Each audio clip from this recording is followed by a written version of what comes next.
центар за трошење на огромни суми на пари за рекламирање. За овој случај Жерновски не објави никакви документи.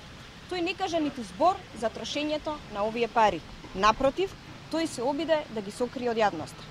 Скандалот е поголем ако се знае дека овие пари од џебот на граѓаните на општината завршувале на сметките на фирми кои се поврзани директно со СДСМ и работењето на оваа политичка партија.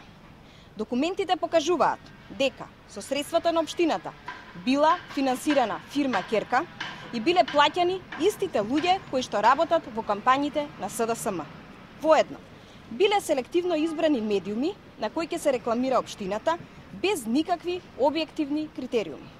Заедничко за сите нив е нивната блискост со СДСМ и фактот што се финансирани од Сорос Македонија. Нашето сомневање е дека се работи за создавање на смислена мрежа за корупција, која била плаќана со парите на граѓаните на општина Центар, а чија цел е дискредитација на работата на владата предводена од ВМРО ДПМН. Рекламниот октопод на Жерновски, како што го насловија медиумите, навлегол во сите пори на работењето на општината и е еден од начините на испомпување на пари од општината.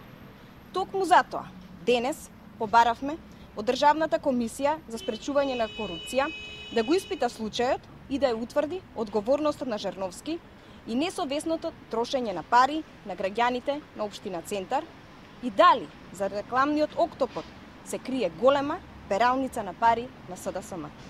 Додека граѓаните на Центар се уште ја чекаат изградбата на ветените градинка и училиште од страна на Жерновски, тој троши милионски суми на пари на реклами без никаков отчет.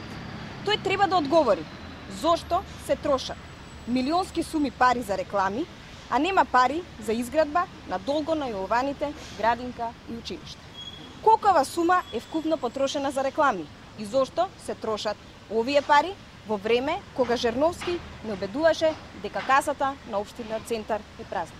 Благодарам.